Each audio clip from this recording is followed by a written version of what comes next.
नमस्कार दोस्तों, आपका स्वागत है सुनील कॉन्सेप्ट में। एक ऐसा चैनल जो आपको लगातार हेल्प करता रहता है स्टडी मटेरियल देने में। तो आज शुरुआत करते हैं। हम 10th क्लास के जितने भी फॉर्मूले हैं उनको कवर करेंगे और बारी बारी से चैप्टर वाइज चैप्टर उन सभी फॉर्मूलों को रिवाइज करेंगे। और ये वीडियो बहुत ही इम्पोर्टेंट होने वाली है क्योंकि अब आगे से आप मात्र 20-30 मिनट में ही पूरी किताब के जितने भी फॉर्मूले हैं उनको कवर कर पा करेंगे और आसानी से इनको याद कर लिया करेंगे। तो दोस्तों शुरुआत करते हैं। सबसे पहला जो चैप्टर का नाम है वो है वास्तविक संख्याएं और संख्या पद्धति। तो इस चैप्टर में सबसे पहला जो नियम है वो है विभाजन प्रमेय या एल्गोरिथम के अनुसार।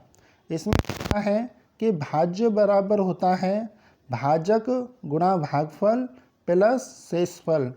तो इसका कहने का मतलब ये है कि यदि हम 5 की डिवाइड यदि 13 में करें तो हमारा जो रिजल्ट आता है वो सेकंड आता है और रिमाइंडर जो बचता है वो 3 बचता है। तो ये जो कह रहे हैं कि 5 से जो हम भाग कर रहे हैं उसी को भाजक कहते हैं और जो हमारा रिजल्ट आया है उसे भागफल कहते हैं। जिसमें भाग दिया जाता है उसे भाज्य कहते हैं और जो बच जाता है उसको क्या कहते हैं मेरे दोस्तों, शेषफल कहते हैं। अब बात आती है सेकंड जो पॉइंट है वो है महत्तम समापवर्तक। एचसीएफ क्या होता है? तो एचसीएफ दो या अधिक संख्याओं का एचसीएफ उनमें सबसे बड़ा उभयनिष्ठ गुणनखंड है। फिर है एलसीएम। एलसीएम क्या होता है? लघुत्तम समापवर्तक। दो या अधिक संख्याओं का एलसीएम वह सबसे छोटी संख्या है जो प्रत्येक संख्या की गुणन है। आइए दोस्तों नेक्स्ट बढ़ते हैं। अब इसमें है कि a equal to B Q plus R. a equal to B Q plus R में यदि r की वैल्यू 0 हो जाती है तो b जो है दी गई संख्याओं का क्या कहलाती है? मासा कहलाती है। एक इम्पोर्टेंट फॉर्मूला और इसमें है कि पहला बहुपद गुणा दूसरा बहुपद बराबर होता है दोनों बहुपदों का एचसीएफ गुणा एलसीएम। फिर 6 में कहता है कि यदि p अपॉन q में q के गुणनखंड में केवल 5 हो, केवल 2 हो या दोनों हो तो pq जो है वो क्या कहलाता है? शांत दशमलव रूप में होगा। तो जैसे एग्जाम्पल के तौर पर हमने समझाया है कि 1/25 जैसे 5 की पावर कितनी होती है? 3 होती है। तो इस वजह से इस वाले में q में सिर्फ 5 है, ये 32 है तो 32 जो है कितने होते हैं? 2 की पावर 5 होती है। तो इसमें भी इसके मतलब गुणनखंड में सिर्फ 2 आ रहा है और इसमें 5 भी आएगा और 2 भी आएगा। ये सभी संख्याएं कैसी हैं? शांत हैं। जबकि 1/27 1/30 में क्या होता है? इसमें 3 इंक्लूड है, इस वजह से ये क्या है? अशांत है। नेक्स्ट बढ़ते हैं। अब बात करते हैं दूसरे चैप्टर की जिसका नाम है बहुपद। बहुपद में ये नियम है कि किसी बहुपद के शून्यक वह संख्याएं होती हैं जिन्हें बहुपद में रखने पर बहुपद का मान क्या हो जाता है? शून्य हो जाता है। सेकंड नियम है किसी बहुपद के शून्यक बहुपद के गुणनखंड करके ज्ञात करते हैं। फिर थर्ड में है, अब यदि देखा जाए तो इसका व्यापक रूप हो गया ax² plus bx plus c। ये बहुपद है द्विघात का। तो इसके शून्यक यदि एल्फा और बीटा हो। एक और बात मेरे दोस्तों याद करना कि जितनी भी पावर होती हैं बहुपद में उसके उतने ही शून्यक होते हैं।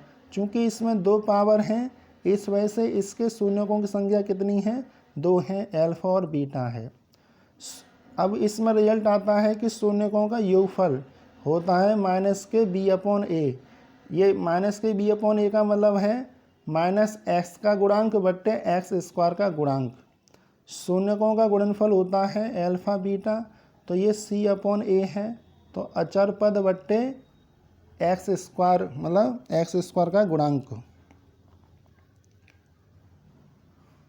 फिर है 4 पॉइंट यदि देखा जाए, वह द्विघात बहुपद जिसके शून्यक अल्फा बीटा हैं।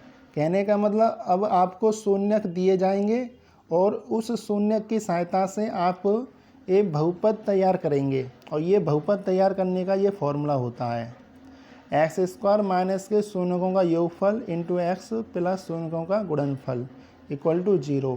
इसको इस रूप में भी लिख सकते हैं। आइए दोस्तों एक नए द्विपद की तरफ बढ़ते हैं। यह है त्रिघात, जिसमें 3 घात होती हैं। तो इस 3 घातें तो मैंने बताया था अभी अभी कि जितनी घातें होती हैं शून्यकों की संख्या उतनी ही होती है। तो 3 घातें, तो इसमें अल्फा बीटा गामा 3 शून्यक हैं। अब इन तीनों में संबंध होते हैं।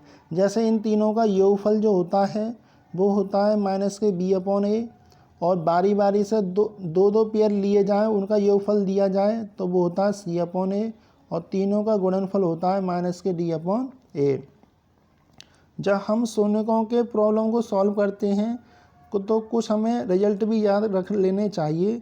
जैसे alpha square plus beta square बराबर होता है अल्फा प्लस बीटा का होल स्क्वायर माइनस के 2 अल्फा बीटा, और alpha cube plus beta cube बराबर होता है अल्फा प्लस बीटा का होल क्यूब माइनस के 3 अल्फा बीटा ब्रैकेट में अल्फा प्लस बीटा। आइए दोस्तों आगे बढ़ते हैं। सॉरी, अब लेसन नंबर 3 की बात की जाए तो लेसन नंबर 3 में कहता है, ये जो चैप्टर का नाम है पहले ये समझते हैं, 2 चर वाले रेखिक समीकरण। ये रेखिक समीकरण क्या होते हैं? रेखिक समीकरण वे होते हैं जिनमें घात 1 होती है, और 2 चर की बात की जाए तो उसमें 2 चर होंगे। कहने का मतलब जैसे ये है ax plus B Y plus C equal to 0, ये जो है ये रेखिक समीकरण का क्या है? व्यापक रूप होता है। ये 2 इक्वेशन दिए हुए हैं a1x plus b1y plus c1, इसी प्रकार a2x plus b2y plus c2 equal to 0 हैं। तो इन दोनों के आधार पर हमने कुछ रिजल्ट फाइंड आउट करे हैं। ये 3 रिजल्ट निकाले हैं। एक रिजल्ट कहता है कि यदि a1/a2 is not equal to b1/b2, यदि ये दोनों बराबर नहीं है, कहने का मतलब a1 और a2 का अनुपात b1 और b2 का अनुपात बराबर नहीं है, तो अद्वितीय हल होता है या मात्र एक हल होता है। अद्वितीय हल को आप कह सकते हैं यूनिक सॉल्यूशन होता है। रेखाएं प्रतिच्छेद करेंगी, जैसे ये प्रतिच्छेद कर रही हैं इसी प्रकार ये रेखाएं प्रतिच्छेद करती हैं और हल सुसंगत होता है। अब ये मतलब रेखाएं प्रतिच्छेद करने का मतलब क्या है?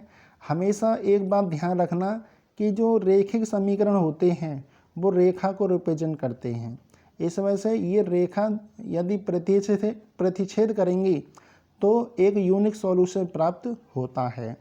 आगे बढ़ते मेरे प्यारे दोस्तों, अब ये है a1/a2 बराबर b1/b2 बराबर c1/c2। तो a1/a2 b1/b2 बराबर c1/c2 यदि तीनों ये आपस में बराबर हों तो अनेक हल होते हैं। आपको ध्यान रखना है इसके मैनी सॉल्यूशन होते हैं। और होता क्या है कि जैसे ये रेखा है, इसी पे एक और रेखा चली जाती है तो ये संपाती हो जाती हैं, और हल कैसे होते हैं? सुसंगत होते हैं। ये तीसरा पॉइंट है कि a1/a2 is equal to b1/b2 is not equal to c1/c2। अब ये क्या कहता है? ये समांतर को रिप्रेजेंट करता है, समांतर रेखाओं को रिप्रेजेंट करता है, और इसके मैनी सॉल्यूशन, इसके कोई सॉल्यूशन होते नहीं है, नो सॉल्यूशन, ठीक है, और संगत हल होंगे। आगे बढ़ते हैं। जैसा कि इसमें लिखा है, 2 चर वाले रेखिक समीकरण के हल करने की 4 विधियां होती हैं। एक विलोपन विधि, एक प्रतिस्थापन विधि, एक ग्राफीय विधि और एक वर्गगुणन विधि। इस वर्गगुणन विधि को आप समझोगे तो इसमें ये होता है कि यदि जो x का यदि लोगे तो x के नीचे जो लिखा जाता है b1 की मल्टीप्लाई c2 में करोगे, और माइनस के b2 की मल्टीप्लाई c1 में करते हैं, जैसा कि नीचे मैंने लिखा है x/b1 c2 minus b2 c1 equal to y/a2 c1 minus a2 c2 equal to 1/a1 b2 minus a2 b1। आगे बढ़ते हैं। जैसे दो इक्वेशन ये मैंने लिखी हैं, इनको यदि ध्यान से देखोगे ये पार्ट दोनों के बराबर हैं, सिर्फ अचर पद जो हैं वो अलग अलग हैं। यदि अचर पद अलग अलग हों तो ये इसलिए ये समांतर होती हैं, मतलब जो समांतर रेखाएं हैं तो इनकी इक्वेशन तो सेम होती हैं, बस अचर पद अलग अलग होते हैं। आगे बढ़ते हैं तो लेसन नंबर 4 क्या कहता है, ये इसका नाम है द्विघात समीकरण। द्विघात समीकरण में क्या होता है, इसका व्यापक पद देख लो, पहले व्यापक रूप देख लो, ax² + bx + c = 0 है। और इस द्विघात समीकरण को कई तरीके से हल कर सकते हैं, पूर्ण वर्ग बना के भी कर सकते हैं, गुणनखंड विधि से भी कर सकते हैं। लेकिन पूर्ण वर्ग बना के गुणनखंड विधि से हल करने में यदि आपको कठिनाई होती है, कहने का मतलब है आप फैक्टर नहीं कर पाते हैं, तो आपके पास एकमात्र चारा बचता है, वो है द्विघात सूत्र। इसी को याद किया जाता है और ये होता है, ये जो दिया था श्री धाराचार्य जी ने दिया था, इस वजह से इसको कभी कभी श्री धाराचार्य सूत्र भी कहते हैं, लेकिन एनसीईआरटी में द्विघात सूत्र के नाम से जाना जाता है। और ये होता क्या है, इसमें x की डायरेक्ट वैल्यू 2 निकाल सकते हैं, तो इसमें ये होता है x बराबर -b + -√b² - 4ac upon 2a। अब इसी में द्विघात समीकरण का ये विविक्तकर होता है, d = b² - 4ac। द्विघात d = b² - 4ac विविक्तकर के मान के आधार पर शून्यकों के लक्षण प्राप्त होते हैं। यदि विविक्तकर d का मान 0 से बड़ा है और पूर्ण वर्ग हो तो मूल वास्तविक होते हैं, परमेय होते हैं, असमान होते हैं। यदि d का मान 0 से बड़ा है और पूर्ण वर्ग नहीं है तो मूल वास्तविक होंगे, अपरमेय होंगे, असमान होंगे। d का मान यदि 0 है तो मूल वास्तविक होंगे, समान होंगे। और ये जो नेक्स्ट पॉइंट है 4 में इम्पोर्टेंट है, यदि d की वैल्यू 0 से छोटी है तो मूल हमेशा काल्पनिक होते हैं, या कहें अधिकल्पित होते हैं, या कहें वास्तविक नहीं होंगे। आगे बढ़ते हैं। अब मेरे प्यारे दोस्तों, कभी कभी ये लिखने के लिए आ जाता है, द्विघात समीकरण में ज़्यादातर हमने देखे हैं जो लैंग्वेज वाले को जो क्वेश्चन है उसमें होता है कि 3 क्रमागत प्राकृतिक संख्याएं, 3 प्राकृतिक संख्या या 2 क्रमागत प्राकृतिक संख्या। तो जब भी कभी क्रमागत संख्या लिखने की बात आए तो स्टार्ट करते हैं x, फिर x + 1 फिर x + 2 से। फिर बात आती है क्रमागत धन संख्याओं को कैसे लिखा जाता है, सम धन संख्याओं को, सम संख्या इवन नंबर को, तो 2x, 2x + 2 और 2x + 4। फिर बात आती है धन विषम संख्याओं को कैसे लिखते हैं, तो 2x + 1, 2x + 3, 2x + 5। आइए दोस्तों आगे बढ़ते हैं नेक्स्ट पेज पे। अब ये जो चैप्टर है ये है समांतर श्रेणी, ये 5th चैप्टर है, इम्पोर्टेंट चैप्टर माना जाता है। समांतर श्रेणी की बात की जाए तो समांतर श्रेणी का मतलब होता है कि एक ऐसी सीरीज जिसके पदों की 2 पदों में जो अंतर जो होता है वो समान होता है। जैसे 3, 5, 7 है तो 5 और 3 में अंतर कितने का, 2 का। 7 और 5 में कितने का अंतर है, 2 का है। तो ये समांतर सीरीज बनाती हैं। किसी भी समांतर श्रेणी में जो व्यापक रूप जो होता है उसको लिखते हैं a + d, a + 2d, a + 3d and so on. इसमें a जो है वो प्रथम पद का काम करता है, d जो है वो सार्व अंतर का काम करता है। सार्व अंतर का मतलब यूनिवर्सल डिफरेंस का। और d का मान हम दूसरे पद में से पहला घटा के तीसरे पद में से दूसरा घटा के निकाल सकते हैं।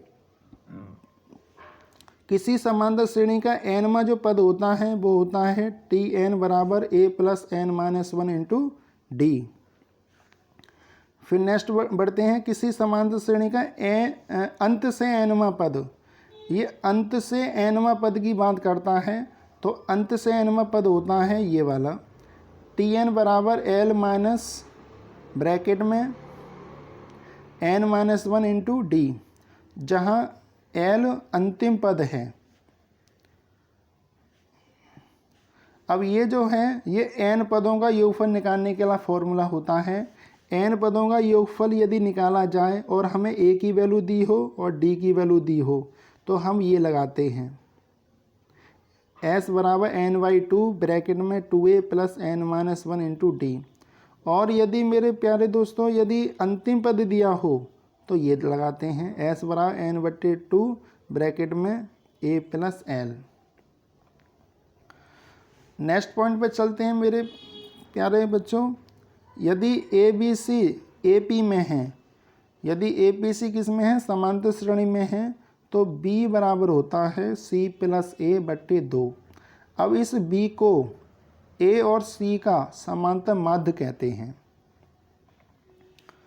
फिर नेक्स्ट पॉइंट 6 पे, समांतर श्रेणी में यदि 3 संख्या ली जाए तो उनको इस प्रकार लिया जाता है a माइनस डी ए और a plus D, a minus D A plus D लेना चाहिए।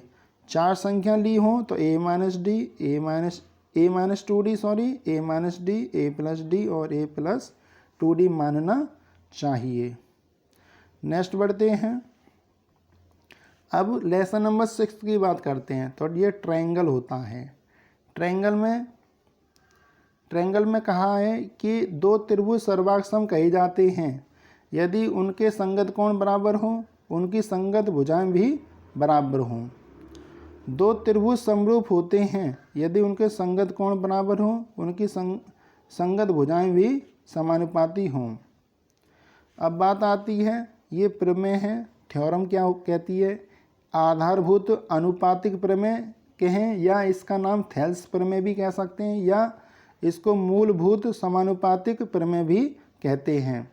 इस मूलभूत समानुपातिक प्रमेय के अनुसार क्या होता है कि एक कोई त्रिभुज है हमारा, ये त्रिभुज है, इस त्रिभुज की एक भुजा के समांतर खींची गई सरल रेखा 2 भुजाओं को, एक रेखा इसके मतलब BC के समांतर DE खींच दी तो AD और DB AE और EC में समान अनुपात दर्शाती है, तो इसी को AD बट्टे DB AE बट्टे EC कहते हैं। और इसी के अन्य रूप भी होते हैं, AD बट्टे AB इक्वल टू AE बट्टे AC, AB बट्टे AD इक्वल टू AC बट्टे AE, DB बट्टे AB इक्वल टू EC बट्टे AC और AB बट्टे BD equal to AC upon EC। फिर आगे बढ़ते हैं। जब कोई रेखा त्रिभुज की 2 भुजाओं को समान अनुपात में विभाजित करती हो तो यह रेखा तीसरी के समांतर होती है। जैसे ये अनुपात यदि समान है हमारा AP upon PB equal to AQ बट्टे QC यदि बराबर आता है तो हम कह सकते हैं कि BC के समांतर PQ रेखा है। फिर है प्रमेय नंबर 3। प्रमेय नंबर 3 क्या कहती है कि यदि दो त्रिभुज में संगत कोण बराबर हों अर्थात दोनों त्रिभुज समान कोणिक हों तो त्रिभुज समरूप होते हैं। इसी की ऊपर में बना सकते हैं, इसमें 2 कोण बराबर कह सकते हैं हम। प्रमेय नंबर 4 क्या कहती है, यदि 2 त्रिभुजों की संगत भुजाएं अनुपातिक हों तो वे त्रिभुज समरूप होते हैं।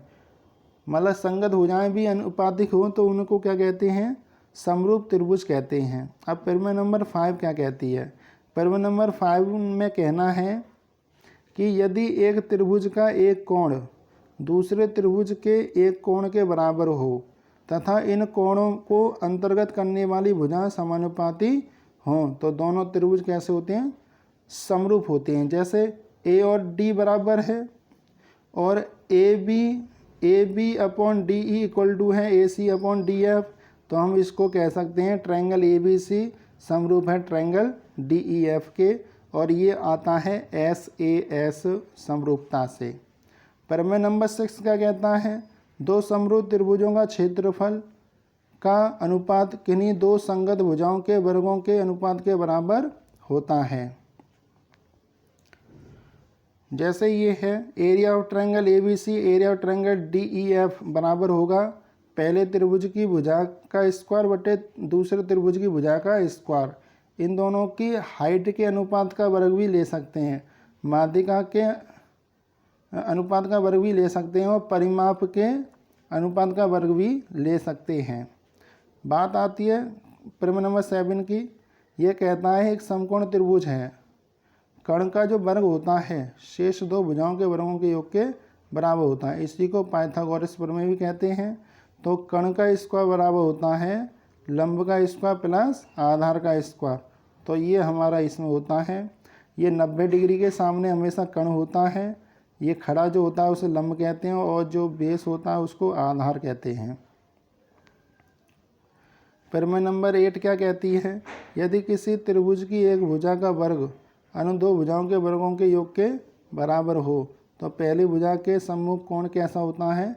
90 डिग्री होता है। कहने का मतलब समकोण होता है। दो समरूप त्रिभुज यदि दिए हो तो पहले त्रिभुज की भुजा बटे दूसरे त्रिभुज की भुजा होती है। पहले त्रिभुज की ऊंचाई बटे दूसरे त्रिभुज की ऊंचाई का अनुपात होता है पहले त्रिभुज की माध्यिका बटे दूसरे त्रिभुज की माध्यिका और परिमाप दोनों का बराबर होता है इनका अनुपात। फिर बात आती है किसी त्रिभुज का शीर्ष कोण अर्धक सम्मुख भुजाओं के समान अनुपात में बांटता है। जैसे इसको समान अनुपात में बांटेगा। फिर चैप्टर नंबर निर्देशांक ज्यामिति, ये इम्पोर्टेंट चैप्टर है। इसमें एक्स एक्सिस और वाई एक्सिस होते हैं। तो इसमें दो बिंदुओं के बीच की दूरी जो निकाली जाती है, यदि पी पॉइंट के कोऑर्डिनेट हैं x1 y1, क्यू पॉइंट के कोऑर्डिनेट हैं x2 y2, तो इनके बीच की जो डिस्टेंस है d वो होती है ये वाला फॉर्मूले से अंडर में x square x2 minus x1 का whole square plus y2 minus y1 का होल स्क्वायर। कुछ पॉइंट हैं जिनको याद रखना है। जैसा ये है, एक्स अक्ष पर कोटि का मान 0 होता है, वाई अक्ष पर भुज का मान 0 होता है। मूल बिंदु के निर्देशांक क्या होते हैं? 0 0 होते हैं। और हमेशा ध्यान रखना, ये इम्पोर्टेंट पॉइंट है कि 3 और 4 को हम रिवर्स नहीं कर सकते। कहने का मतलब ये गलत हो जाएगा। आयत की सम्मुख भुजाएं या विकर्ण बराबर होते हैं। पॉइंट है समांतर चतुर्भुज की सम्मुख भुजाएं बराबर परंतु विकर्ण बराबर नहीं होते हैं। 8 पॉइंट है वर्ग की चारों भुजाएं बराबर विकर्ण भी बराबर होते हैं। समचतुर्भुज की चारों भुजाएं बराबर परंतु विकर्ण बराबर नहीं होते हैं। ये पॉइंट है अंतः विभाजन का नियम। अंतः विभाजन का नियम में ए और बी पॉइंट को M1 अनुपात M2 में P पॉइंट काटता है तो P पॉइंट के x कोऑर्डिनेट ये होंगे और y कोऑर्डिनेट ये होंगे। इसी प्रकार ए और B को बाह्य विभाजित करता है P पॉइंट, तो P पॉइंट के कोऑर्डिनेट में क्या होता है कि इसमें नेगेटिव आ जाता है। x कोऑर्डिनेट में नेगेटिव, y कोऑर्डिनेट में भी नेगेटिव, लेकिन अंत विभाजन में इन दोनों में पॉजिटिव होता है।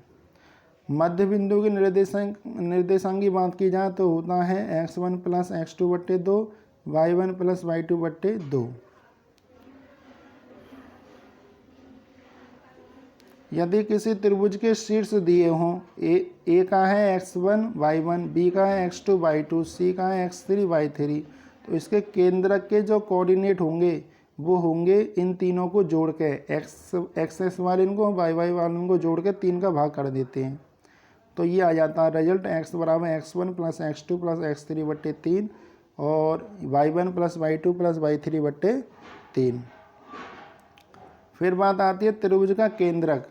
त्रिभुज की माध्यिकाओं के कटान बिंदु को त्रिभुज का क्या कहते हैं? केंद्रक कहते हैं। अब ये 15 नंबर पे है। यदि कोई त्रिभुज है हमारा और इसके कोऑर्डिनेट दिए हों, ए बी सी के कोऑर्डिनेट दिए हैं, तो इसका जो क्षेत्रफल होता है वो होता है हमारा ये 1/2 x1 ब्रैकेट में y2 माइनस y3 1 2 3। तो पहले 1 2 3 लेना है, फिर 2 3 1 लेना है, फिर 3 1 2 लेना है। देखो 1 2 3, तो x1 ब्रैकेट में y2 minus y3 plus x2 bracket में y3 minus y1 plus x3 y1 minus y2 न y2 है।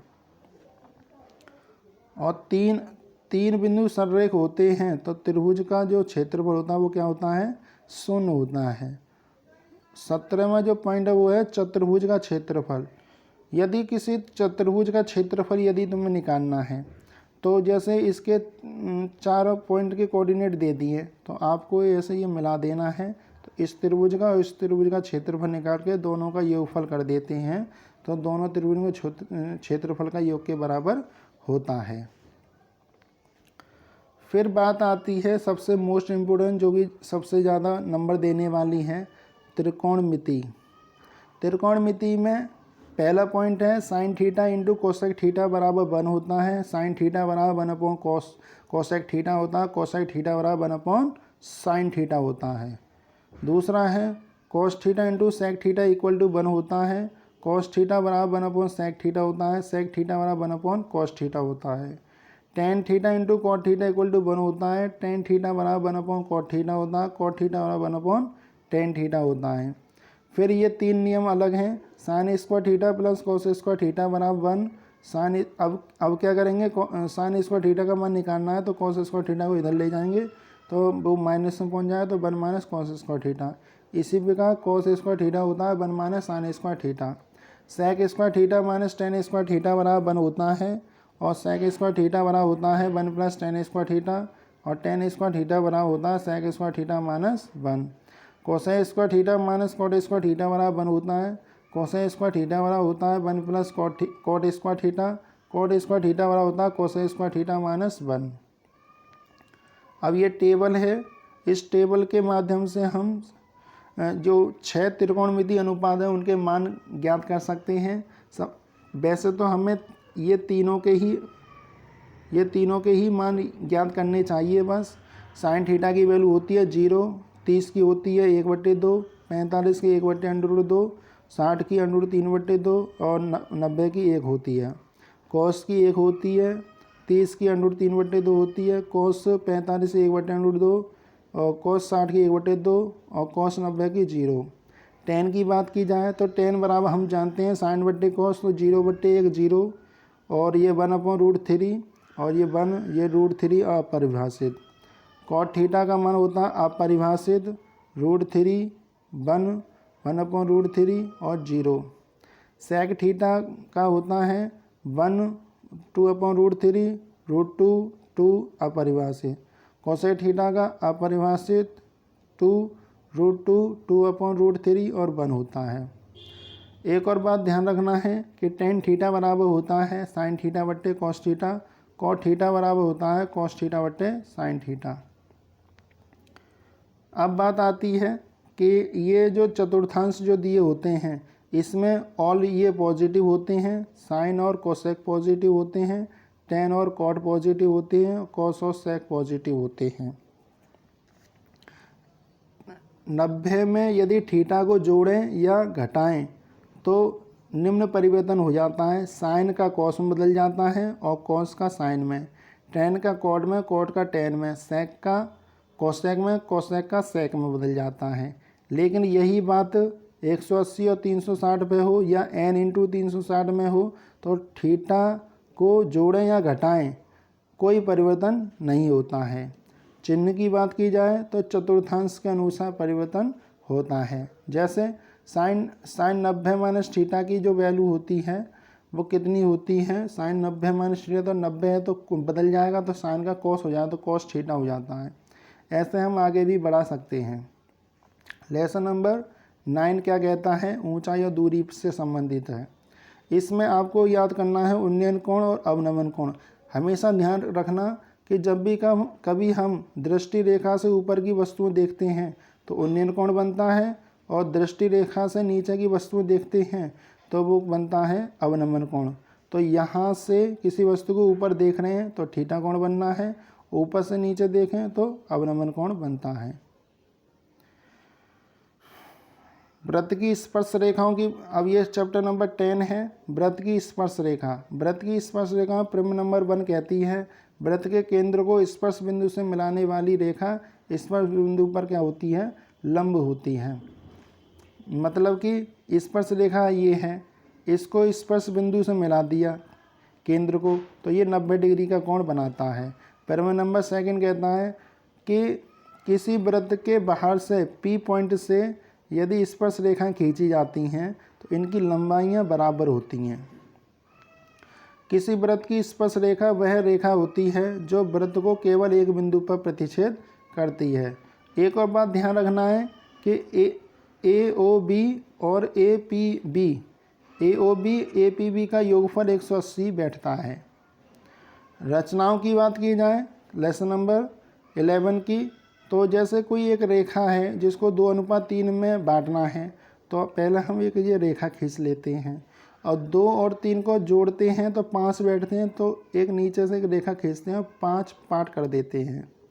5 पार्ट करने के बाद इसको इससे मिला देते हैं, इसके समांतर एक रेखा खींचते हैं ये, तो ये और ये जो होगा पी और ए क्यू वो 2:3 में दिखाता है।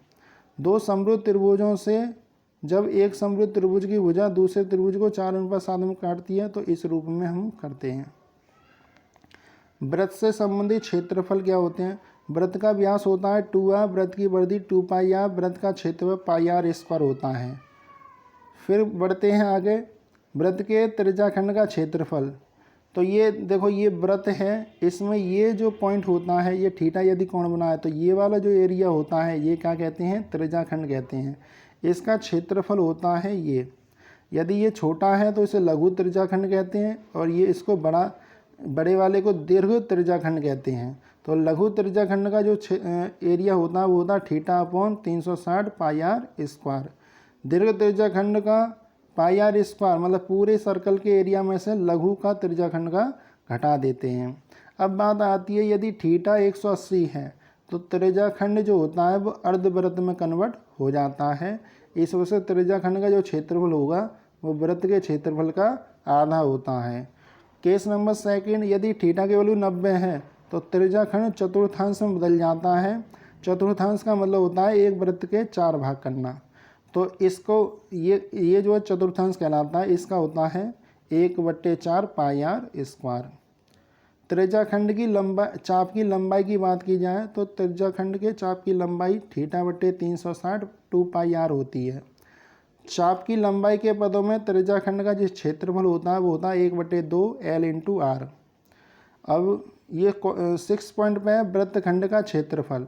जैसे ये जो पॉइंट है ये वृत्तखंड कहलाता है और वृत्तखंड का क्षेत्रफल होता है θ/360 πr² माइनस के 1/2 sin θ/r²।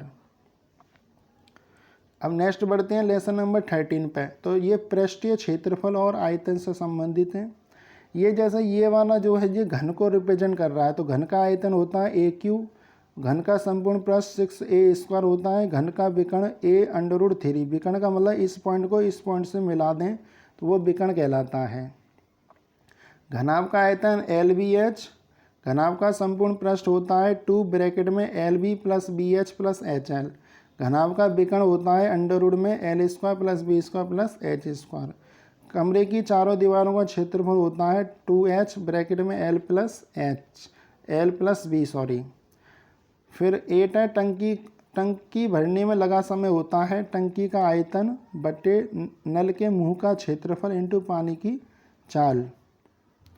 बेलन की बात की जाए तो ये बेलन है। बेलन का आयतन πr² होता है। बेलन का जो आधार है वो वृत्त कहलाता है, इस वजह से इसका क्षेत्रफल πr², परिधि 2πr होती है। बेलन का वक्र पृष्ठ होता है 2πrh, संपूर्ण पृष्ठ 2πr ब्रैकेट में r + h। ये शंकु है, तो शंकु का संपूर्ण आयतन शंकु का आयतन होता है 1/3 πr²h। शंकु का वक्र पृष्ठ होता है πrl।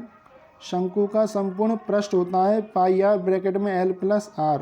शंकु की तिरछी ऊंचाई होती है ये l ब्रैकेट में h² + r²। गोले का आयतन होता है 4/3 πr³। गोले का वक्र पृष्ठ होता है 4πr² संपूर्ण पृष्ठ के बराबर। कहने का मतलब ये है कि वक्र पृष्ठ और संपूर्ण पृष्ठ गोले में बराबर ही होते हैं। अर्धगोले का आयतन होता है 2/3 πr³। इसका वक्र पृष्ठ 2πr² होता है और संपूर्ण पृष्ठ होता है 3πr²।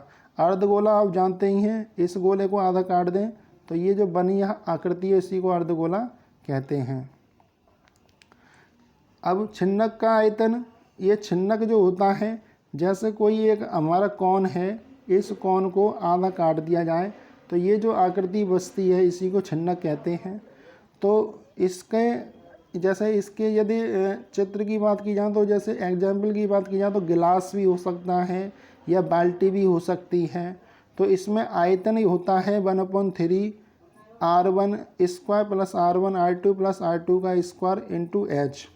वक्र पृष्ठ की बात की जाए तो पाई ब्रैकेट में R1 plus R2 into L। संपूर्ण पृष्ठ होता है पाई R1 प्लस R2 ब्रैकेट में into L plus pi R1 square plus pi R2 square. अब ये मोस्ट इम्पोर्टेंट पॉइंट है, ये क्या है, L H R1 और R2 में संबंध। तो L स्क्वायर बराबर होता है H का square plus I2 minus R1 का होल स्क्वायर। किसी किसी किताबों में R1 माइनस R2 लिखा होता है, ये डिपेंड करता है कि R1 की वैल्यू बड़ी है और R2 की छोटी है तो R1 माइनस R2 का होल स्क्वायर लिखा जाता है, नहीं तो R2 माइनस R1 भी लिख सकते हैं। फिर बात आती है लेसन नंबर 14 में सांख्यिकी की बात करें तो लेसन नंबर 14 में कहता है जब वर्ग अंतराल ना दिया हो तो समांतर माध्य होता है सभी संख्याओं का योगफल बट्टे कुल संख्या। फिर कहता है कि जब वर्ग अंतराल दिया हो तो समांतर माध्य को 3 विधियों द्वारा निकाला जा सकता है, प्रत्यक्ष विधि, कल्पित माध्य विधि और पग विचलन विधि। तो x बार बराबर होता है ये समेसन एफ एक्स बट्टे समेसन एफ एक्स बार। ये इसमें यदि a कल्पित है तो इसको a plus summation F D बट्टे समेसन एफ लिखते हैं। पग विचलन विधि में इसमें क्या करते हैं, x बराबर a plus summation F you बट्टे समेसन एफ इंटू एन होता है। अब माध्यिका की बात की जाए तो माध्यिका में जब वर्ग अंतराल ना दिया हो तो पदों की संख्या यदि विषम है तो माध्यिका होती है n प्लस 1/2वां पद।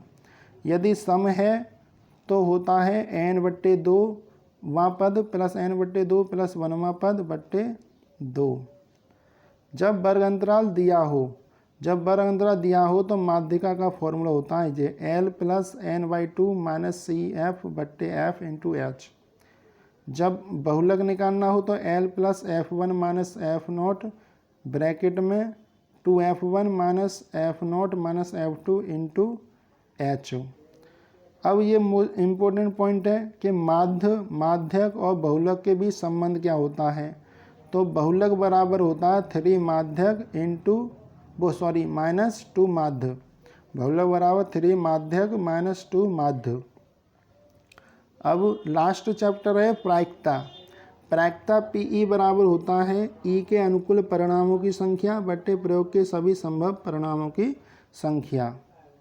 किसी भी घटना की प्रायिकता कभी भी ऋणात्मक नहीं हो सकती। सभी पूरा घटनाओं की प्रायिकता का योग कितना होता है, 1 होता है। कहने का मतलब घटित होने ना घटित होने की प्रायिकता का योगफल कितना होता है, 1 होता है। P E plus P bar equal to 1 होता है। तो आई होप हमने सभी ये जितने भी चैप्टर थे 15 चैप्टर थे, इन सभी 15 चैप्टर का बहुत ही जल्दी हमने रिवीजन कर लिया। और मेरे दोस्तों, मेरे प्यारे बच्चों, ये लगातार इन वीडियो को देखते रहना। और मैं तो कहता हूँ कि जब भी कभी आपको तैयारी करनी है टेंथ क्लास की, तो यदि आप अनसॉल्व पेपर उठाएं तो सबसे पहले आधे घंटे के लिए इस वीडियो को ज़रूर देखें, जिससे कि पूरी किताब के फॉर्मूलेस का आप रिवीजन कर सकें। और उससे क्या होगा कि आप फॉर्मूलों को याद कर पाएंगे और आसानी से आंसर पेपर को सॉल्व कर पाएंगे, अन्यथा आपको परेशानी ज़्यादा हो सकती है। तो आई होप सभी को पसंद आई होगी वीडियो। यदि वीडियो यदि पसंद आई है तो चैनल को सब्सक्राइब करते रहिए, जिससे कि हम आगे भी आपके लिए वीडियो बनाते रहें। और जब तक आप हमें प्रेरित नहीं करेंगे, जब तक आप हमें सब्सक्राइब नहीं करेंगे, जब तक हमें कैसे पता चलेगा कि हमारी वीडियो आपको पसंद आ रही है। तो सब्सक्राइब जरूर करें, बेल आइकन का भी बटन दबा दें, जिससे कि सबसे पहले आपके पास ये नोटिफिकेशन पहुंच जाए कि मैंने एक वीडियो अपलोड कर दी है। तो बने रहिए हमारे साथ सुनील कॉन्सेप्ट के साथ। नमस्कार, आपका दिन शुभ हो और ऐसे ही मुस्कुराते रहिए, पढ़ते रहिए और अपने सैनिटाइज़र का यूज़ करें, जैसे कि कोरोना को भगाने में मदद मिले। धन्यवाद।